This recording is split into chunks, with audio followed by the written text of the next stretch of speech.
नमस्कार, एबीपी गंगा देख रहे हैं आप। मैं अवधेश प्रदेश 360 की शुरुआत करेंगे और सबसे पहले बात करेंगे दिन भर के राजनीतिक कार्यक्रम और सौगातों के सिलसिले के बाद शाम को सीएम योगी आदित्यनाथ काशी विश्वनाथ के दर्शन करने पहुंचे। सीएम योगी ने काशी विश्वनाथ की विशेष पूजा अर्चना की, साथ ही प्रदेश में शांति और खुशहाली की कामना के साथ भगवान विश्वनाथ का आशीर्वाद लिया। तो देखिए ये तस्वीरें हम आपको दिखा रहे हैं। काशी विश्वनाथ मंदिर में मुख्यमंत्री योगी आदित्यनाथ पहुंचे, उन्होंने पूजा अर्चना की। विधि विधान के साथ दिन भर का जो राजनीतिक कार्यक्रम था उसको संपन्न करने के बाद वो भगवान काशी विश्वनाथ के दरबार में पहुंचे और उन्होंने पूजा अर्चना की।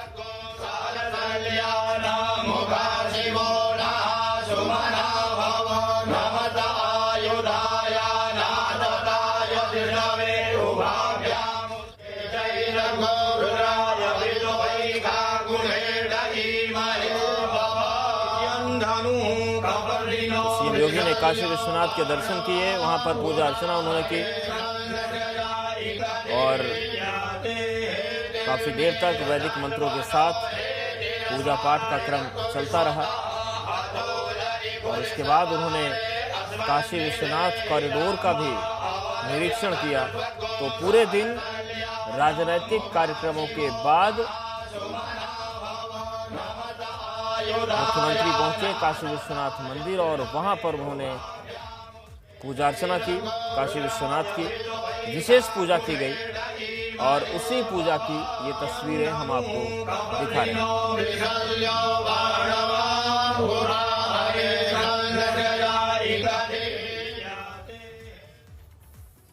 देवरिया में कांग्रेस ने किसान महासम्मेलन किया। महासम्मेलन में कांग्रेस नेता बैलगाड़ी लेकर महंगाई के खिलाफ प्रदर्शन करने निकले।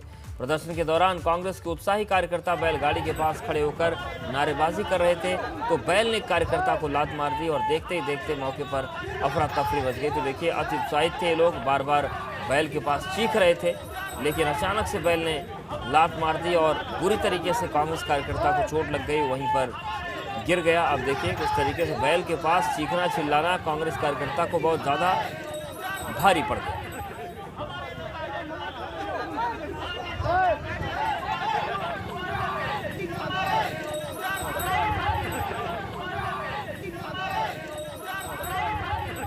तो देवरिया की तस्वीरें हैं जहां पर प्रदर्शन के दौरान एक कार्यकर्ता कुछ ज्यादा ही उत्साहित हो गया, बैल के पास जाकर वो चीखने चिल्लाने लगा, नारे लगाने लगा और बैल ने उसे लात मारी। वहीं लखनऊ में कल से बड़ी खबर लखनऊ से है कि प्रदेश में कल से कोविड वैक्सीनेशन का तीसरा चरण शुरू हो रहा है। 60 साल और उससे अधिक उम्र के लोगों को वैक्सीन लगाई जाएगी। 45 साल से 59 साल तक के उन लोगों को भी वैक्सीन लगाई जाएगी जो विभिन्न बीमारियों से ग्रस्त हैं। कल पहले दिन प्रदेश में करीब 23,000 लोगों को वैक्सीन लगाई जाएगी। लखनऊ में 900 लोगों को वैक्सीन लगेगी, बाकी सभी जिलों में 300 लोगों को वैक्सीन लगनी है। सभी जगह फर्स्ट कम फर्स्ट सर्व के आधार पर वैक्सीन लगाई जाएगी। निजी अस्पताल में वैक्सीनेशन के लिए लाभार्थी को 250 रुपये प्रति डोज देने होंगे। लखनऊ के केजीएमयू में 400, लोहिया इंस्टीट्यूट में 300 और सिविल अस्पताल में 100 लोगों को निःशुल्क वैक्सीनेशन होगा। वहीं शेखर अस्पताल में लाभार्थियों को वैक्सीनेशन के लिए 250 रुपये देना होगा। शेखर अस्पताल में भी 100 लोगों का वैक्सीनेशन होगा। ऑन स्पॉट रजिस्ट्रेशन किया जाएगा।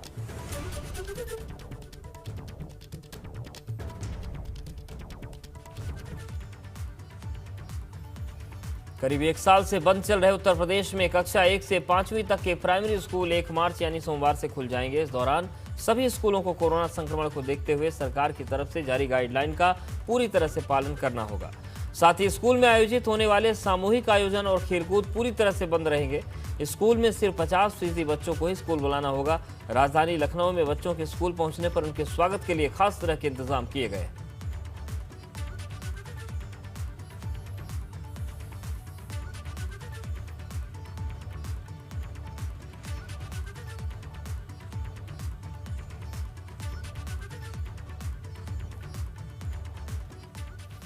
और बड़ी खबर महोबा से है, जहां पर 3 मजदूरों की दर्दनाक मौत हुई है। जिला प्रशासन लापरवाही से हादसा हुआ। पुरातत्व विभाग की मिलीभगत से अवैध निर्माण चल रहा था।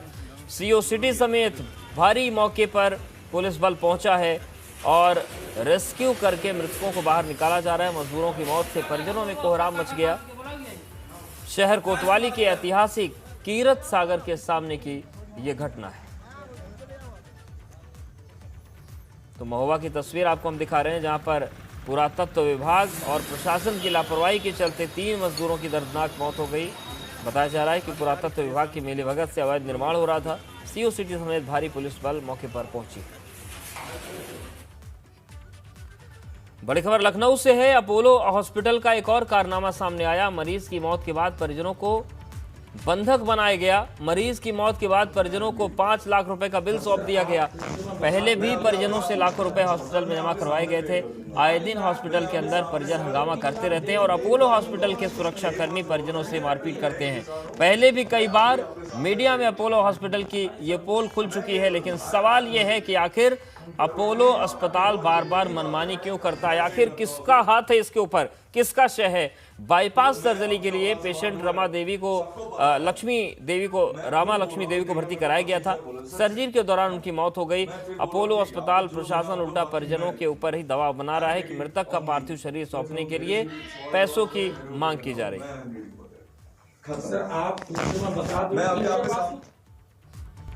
गोरखपुर के सिविल लाइंस काजी हाउस में नजूल भूमि पर सिटी मजिस्ट्रेट कोर्ट के आदेश के बाद अवैध अतिक्रमण पर आज प्रशासन का बुलडोजर चला। कोर्ट में अपना पक्ष और कागज प्रस्तुत नहीं कर पाने के बाद हुए आदेश के बावजूद अतिक्रमण करने वालों ने अपना कब्जा हटाने के लिए नोटिस दिया था। इसके बावजूद लोगों ने जगह खाली नहीं किया। ये वजह है कि जिला प्रशासन ने नगर निगम के दस्ते के साथ मिलकर अवैध अतिक्रमण को बुलडोजर से ढहा दिया।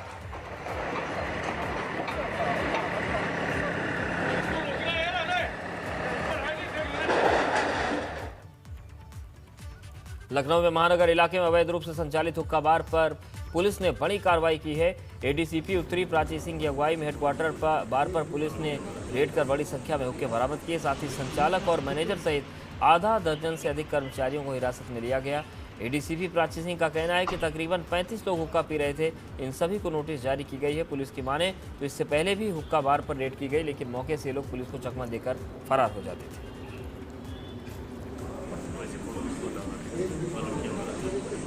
तो अवैध हुक्का बार पर पुलिस ने छापा मारा। बड़ी संख्या में हुक्का बरामद किए गए हैं और कई लोग पुलिस को चकमा देकर मौके से फरार होने में भी कामयाब रहे। ये कई दिनों से हम लोगों को एक खबर मिल रही थी कि दोपहर के समय में यहाँ हुक्का बार का संचालन चल रहा है अवैध तरीके से। तो आज एक मुखबिर के थ्रू हमें सूचना मिली कि यहाँ पे लोग हैं, काफ़ी लोग भीड़ इकट्ठा है और हुक्का चल रहा है। तो हमने अपनी यहाँ पे फोर्स को भेजी। जो इंस्पेक्टर साहब हैं वो भी यहाँ पे आए। सभी लोग ने जब आके देखा तो मौके से हम लोगों को 8 हुक्के बरामद हुए हैं। उसके साथ साथ जो संचालक हैं, इसके मैनेजर हैं, उनको पकड़ लिया गया है, उनको बैठाया गया है थाने में। और जो इनके 7-8 लोग स्टाफ वाले हैं उनको भी पकड़ लिया गया है। इनके ऊपर जो भी लीगल कार्रवाई होगी वो की जाएगी।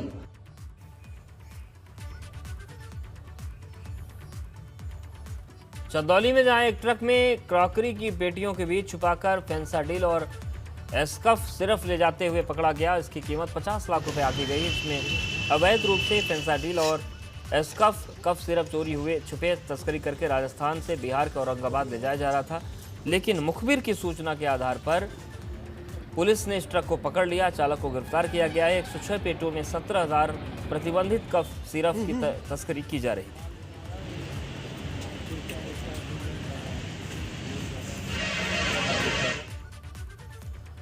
और फतेहपुर के तांबेश्वर मोहल्ले में 5 माह पूर्व हुए विवाद में एक युवक को गवाही देने पर दबंगों ने युवक को गोली मार दी, जिससे युवक गंभीर रूप से घायल हो गया, जिसे आनन फानन में 108 एम्बुलेंस से डिस्ट्रिक्ट हॉस्पिटल में भर्ती कराया गया, जहां पर घायल का डॉक्टर द्वारा इलाज किया जा रहा है। वहीं डीएसपी सिटी ने घटना की सूचना मिलने के बाद मौके पर पहुंचकर घायल का बयान दर्ज कर जांच में जुटी हुई है। उन्होंने बताया कि युवक के पैर में गोली लगी, जिसका इलाज अस्पताल में चल रहा है। तहरीर मिलते ही मुकदमा दर्ज गोली जो लगी भागने के दौरान लगी या ऐसे मतलब आपके ऊपर?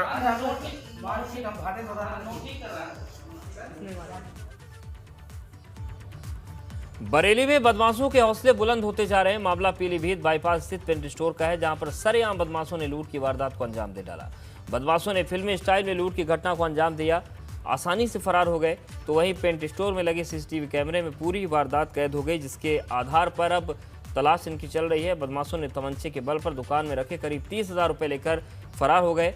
सरेआम हुई लूट की वारदात से इलाके में दहशत का माहौल है। घटना के 24 घंटे बीतने के बावजूद बदमाश अभी तक पुलिस की पहुंच से दूर है। फिलहाल प्रभारी एसपी सिटी राम मोहन सिंह का कहना है कि लूट का मुकदमा दर्ज करके सीसीटीवी फुटेज की मदद से बदमाशों की तलाश की जा रही है।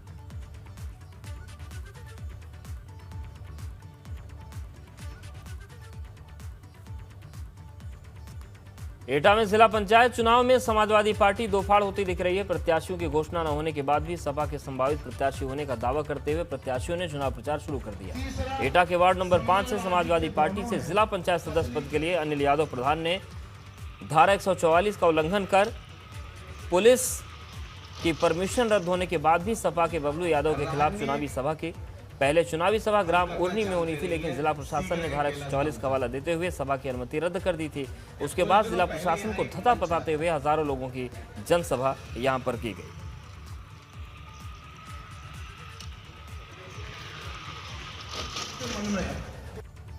ब्रेक के बाद आपका स्वागत है और उत्तराखंड की अब हम बजट सत्र की बात कर लेते हैं। 1 मार्च से गैरसैंण विधानसभा में त्रिवेंद्र सरकार का बजट सत्र शुरू हो रहा है, जहां पर सरकार इस कार्यकाल का आखिरी बजट पेश करेगी। ये सत्र 1 से 10 मार्च तक चलेगा। 4 मार्च को त्रिवेंद्र सरकार की ओर से बजट पेश किया जाएगा। कोरोना संक्रमण के चलते बजट सत्र में कड़े मानक लागू किए गए हैं। कोरोना रिपोर्ट नेगेटिव होने पर ही विधानसभा परिसर में प्रवेश मिलेगा।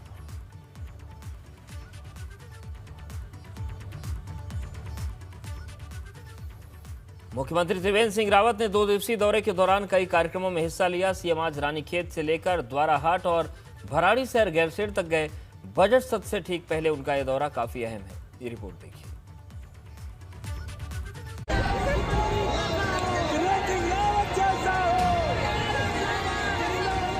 2022 विधानसभा चुनाव होने में भले ही अभी 1 साल का समय बचा, लेकिन सत्ता की सियासत करने वालों के लिए अब समय बहुत कम बचा है।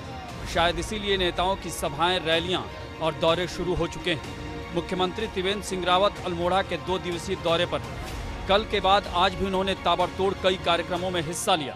99% से आज सबसे पहले त्रिवेंद्र रावत रानीखेत में हैड़ा खान बाबा के दर पर गए और वहां दर्शन पूजन किया।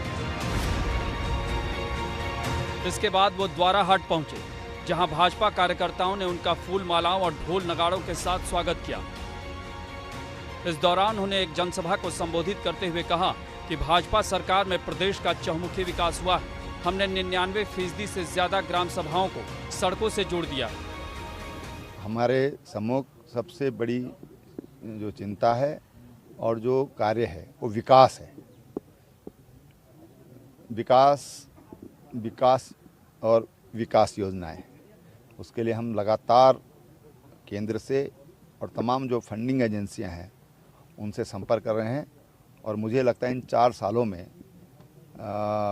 1.25 लाख करोड़ के करीब हम विकास योजनाओं के ला पाने में सफल हुए हैं। देखा जाए तो सीएम रावत का ये दौरा काफी अहम माना जा रहा है। आज सुबह त्रिवेंद्र सिंह रावत ने हैड़ा खान मंदिर में दर्शन पूजन किया। इसके बाद दोपहर में त्रिवेंद्र सिंह ने द्वाराहाट में एक जनसभा को संबोधित किया और फिर उसके बाद सीएम भराड़ीसैंण गैरसैंण पहुंचे। बहरहाल 1 मार्च से गैरसैंण विधानसभा में बजट सत्र शुरू हो रहा है, जो मौजूदा सरकार का आखिरी बजट होगा।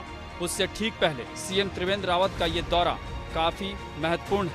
आखिर सियासत के जरिए सत्ता का रास्ता जो तय होता है। एबीपी गंगा के लिए रानीखेत से गोपाल बिष्ट की रिपोर्ट। हरिद्वार कुंभ के लिए लोगो जारी हो गया है। वैसे कुंभ के लिए अधिकृत लोगो पहले ही जारी हो चुका है, लेकिन मीडिया के लिए लोगो प्रेषित किया गया। इस लोगो में सुंदर, स्वच्छ, सुरक्षित कुंभ का संदेश दिया गया है। तो देखिए, ये हरिद्वार कुंभ का लोगो है। हरिद्वार महाकुंभ 2021 लिखा है।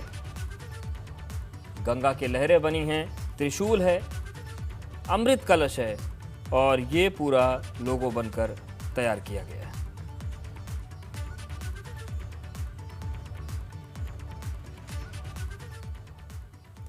और आगे बढ़ते हैं और बात करते हैं हरिद्वार कुंभ से पहले साधु संतों के वैक्सीनेशन के लिए मेला प्रशासन ने 2 लाख वैक्सीन की मांग की है और जल्दी ही ये वैक्सीन मेला प्रशासन को मिलने की संभावना है, जिसके बाद हरिद्वार आने वाले साधु संतों को भी कोरोना वैक्सीन के टीकाकरण की प्रक्रिया शुरू हो जाएगी। दरअसल कुंभ मेले के दौरान आने वाले हर एक श्रद्धालु और साधु संतों को भी कोरोना नेगेटिव रिपोर्ट लानी होगी। वो केवल संतों के लिए नहीं, जो भी मेला क्षेत्र में प्रवेश करेगा उन सभी को लानी है।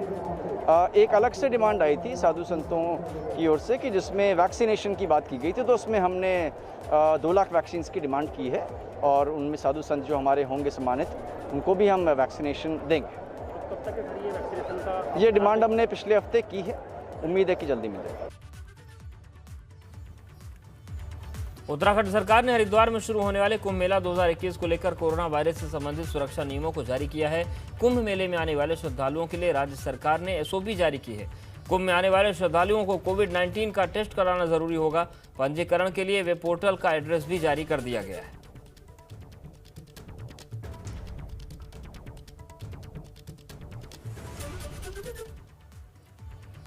हरिद्वार में कुंभ की तैयारियां जोरों पर है। सभी अखाड़ों के साधु संतों ने अपनी तैयारियां तेज कर दी। हरिद्वार के कनखल स्थित महानिर्वाणी अखाड़े की छावनी में पूरे विधि विधान के साथ धर्मध्वजा की स्थापना की गई।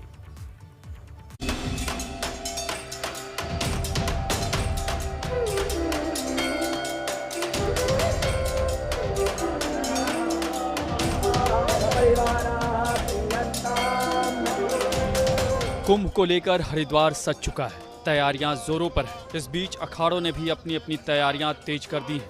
ये कनखल स्थित श्री पंचायती महानिर्वाणी अखाड़े की छावनी, जहां वैदिक मंत्रोच्चार के बीच पूरे विधि विधान के साथ धर्मध्वजा की स्थापना की गई।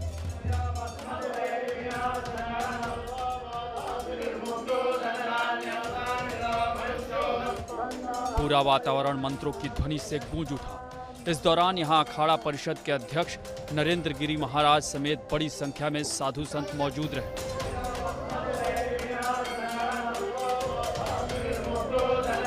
वैसे धर्मध्वजा की स्थापना से पहले यहां विधिवत हवन और पूजन भी किया गया। फिर क्रेन की सहायता से धर्मध्वजा को स्थापित किया गया। महानिर्वाणी अखाड़े के सचिव रविंद्रपुरी महाराज ने कहा कि सभी लोग कुंभ को लेकर उत्साहित हैं। आज का जो कोरोना काल का समय था उसको देखते हुए भी हमने सब मानदंडों का पालन किया, लेकिन धर्म की ध्वजा क्योंकि कभी झुकती नहीं है, इसलिए उसकी स्थापना करना अनिवार्य था और जो सरकार की गाइडलाइंस है कोरोना के संबंध में उसका पालन किया जाएगा। कुंभ का सुचारू रूप से व्यवस्था प्रशासन के द्वारा संतों के सहयोग से चले, उसकी एक शुरुआत आज भगवान शिव की धर्म की ध्वजा को स्थापना करके श्री पंचायती अखाड़ा महानिर्वाणी की कुंभ मेला छावनी में प्रारंभ हुई है। महानिर्वाणी अखाड़े की धर्म स्थापना के वक्त जिले के तमाम पुलिस और प्रशासनिक अधिकारियों ने भी शिरकत की, जबकि मेला अधिकारी दीपक रावत ने कहा कि उनके लिए ये क्षण बेहद आनंद का है। महानिर्वाणी अखाड़े की धर्मध्वजा की स्थापना हुई है छावनी में। इससे पहले आप लोग जानते हैं कि छिद्दरवाला फॉरेस्ट डिवीज़न का जो हिस्सा है वहाँ से वृक्षों को लाया गया था, यहाँ पहुँचाया गया था। पातन के बाद विधिवत हमने जो हमारे सम्मानित अखाड़े हैं उनको हैंडओवर किया था और आज ये स्थापित भी हो गई हैं और बहुत से साधु संत यहाँ पे हैं, उन सबका भी आशीर्वाद मिला है और एक तरह से आप कह सकते हैं कि कुंभ की शुरुआत भी हो गई है। बहरहाल श्री पंचायती महानिर्वाणी अखाड़े की छावनी में धर्मध्वजा की स्थापना के साथ ही कुंभ को लेकर सरगर्मियां तेज हो गई हैं। हालांकि कोरोना का खतरा भी टला नहीं है। ऐसे में इसे लेकर जो गाइडलाइन जारी की गई उसका पालन भी करना जरूरी है। एबीपी गंगा के लिए हरिद्वार से रोहित सिकोला की रिपोर्ट।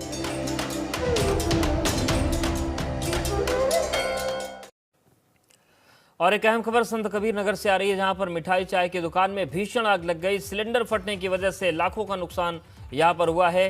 दमकल की गाड़ियां पहुंच गई हैं और कड़ी मशक्कत के बाद आग पर काबू पाया है। तो देखिए, ये तस्वीर हम आपको दिखा रहे हैं संत कबीर नगर की है, जहां पर मिठाई चाय की दुकान में भीषण आग लग गई और सिलेंडर फटने से आग लगी है। लाखों का नुकसान हो गया। मौके पर हालांकि दमकल की गाड़ियों को बुलाया गया और कड़ी मशक्कत के बाद आग पर काबू पाया गया है। बाल बाल घर के लोग बच गए। शहर कोतवाली क्षेत्र के मेहदावल बाईपास रोड स्थित सेंट्रल बैंक के बगल का ये मामला है।